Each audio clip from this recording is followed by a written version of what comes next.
lifesavers?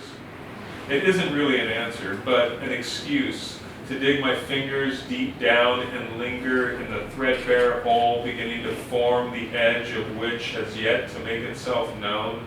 To dig my fingers down into the stained pink cream Kahlua and grab one cigarette.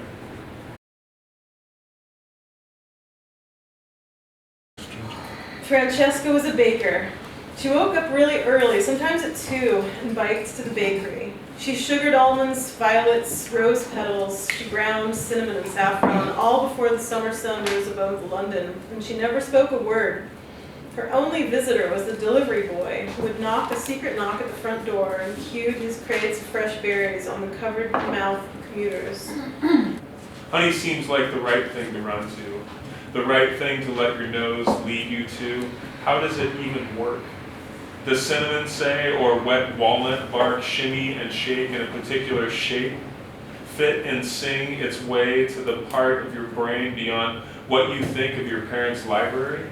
Or perhaps upon your father's lap after he beat the neighbor at a game of pool, wagering his last $50 as if before those stories where trees bore not poison fruit, before blood pooled beneath the kill, before barks and yelps formed words, before the moon had reflected what the sun had shown, running toward the honey in the lion's skull.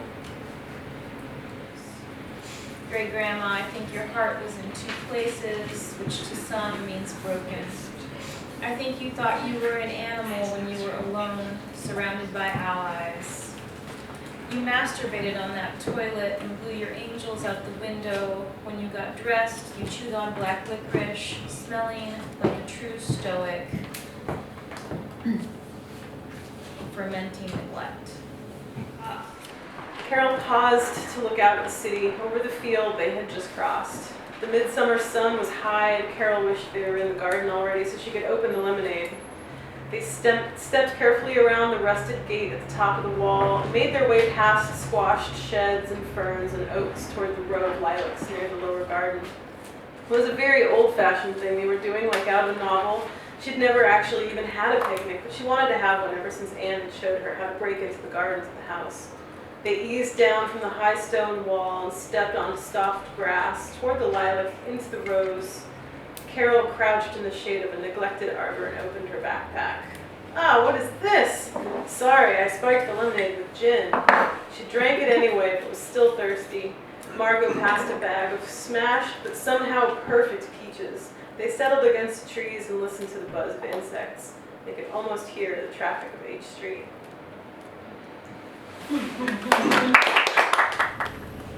Pressed iron on a clean white shirt. My mother told me never to learn to iron, and I never did. To the extent I am a lady, it is certainly this non-ironing kind, with the piles of laundry and the wicker chair. No, wait, that's Mom again. I'd never have a wicker chair between the chevrons. Cat hair drifts to the wood floor. I am a dog person.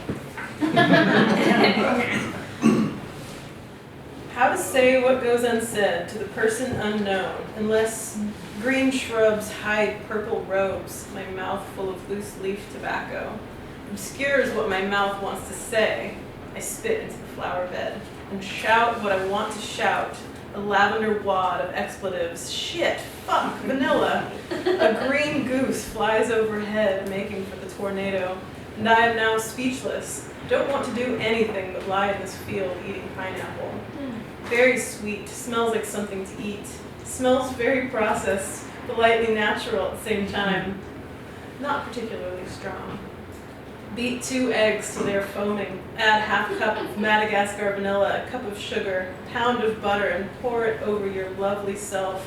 Now roll in the crocuses until you are yellow and they are crushed. Food fantasies are universal, like your mother, so shut up and put it in your mouth.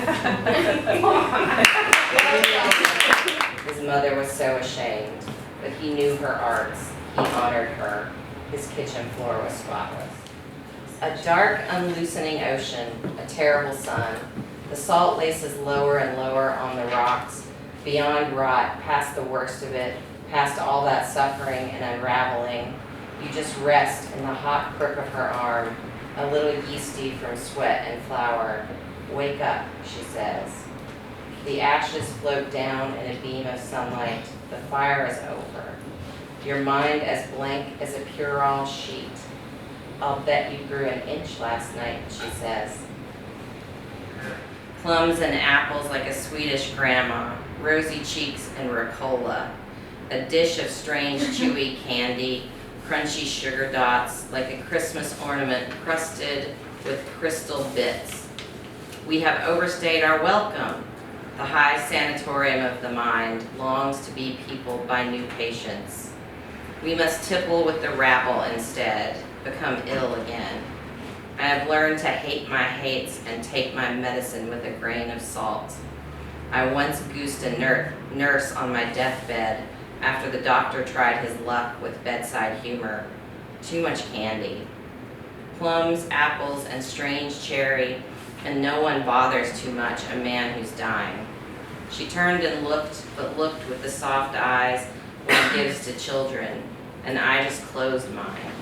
After too much pie, late at night, the mind rolls like a coconut on a Caribbean beam, a sweet, sweet dream you wake up in when your body stays asleep and begins to scream. They are. What year or galaxy? What are these flowers? Their scent is lovely to her. Flowers, flowers. The offal of the greens, she can't begin to imagine a milder form of entertainment. A rounder sort of thing when sharp was the thing sat upon, when shape sought was not music but me.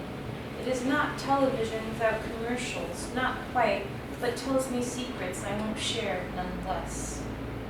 The dragon opens its heavily lashed white eyelids and turns its polar head and stares, eyes glimmering with benign yellow fire. It would say something lovely if it could, or sing some golden music, but torpor has set in. All the gold in this room weighs it down. He doesn't know what he lives for anymore. When we land in the grass to count the clouds, you wouldn't hold my hand. The mosquitoes made good use of my skin, the long legs having skittered up from the grass, nestled in my underarms, and flies down the bridge of my nose. When we land in the grass, something sharp stings my chin. I didn't know what world we were in. It smells like alcohol, but with a hint of something sweeter, like some sort of spice. It is very strong. The first layer is leather, a heavy old story bound tight around the mystery. Unbuckle the brass, and of hardy cracks roughing up the silk beneath it. Carefully pulling the raw silk with your fingertips, a bottle of apricot brandy nestled within, and in the heart of that a lonely cherry floats. Splendor in the grass, ass, cash, or grass, lay me down in the tall grass, etc. None of these predict an outcome. I contain dozens. 13 hours I was lost in the woods, and sitting on a punky cedar log was where my dad found me. He followed the yellow lab past the pond filled with shopping carts. My husband douches with leather and lace, she said, only in dreams when he doesn't sleep, and only before church. But God doesn't care one way or the other, she said.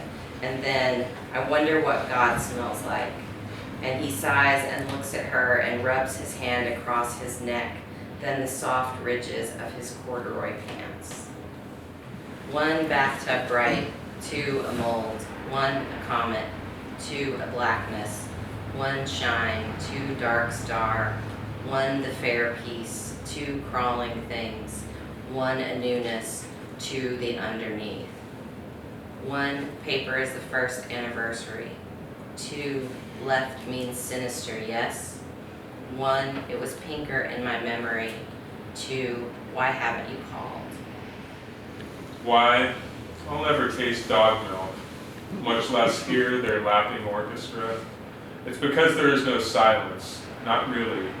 Though all noise is music, if I construct it so. It's why stabbing through the whorehouse ashtray like looking for money, not boob money or shoe money, but book money. Pressed mid-century C notes. I stammer to find the feel, drift toward hammer upon paper as skin, one short of 100 volumes of the same book, fall from a shelf at high tide. After the oil freighter dashed on the reef, tipsy captain singing absent the scene. Smell is with us always. It's just that we turn it off. We turn away until something beautiful or repugnant says, "Seize this day."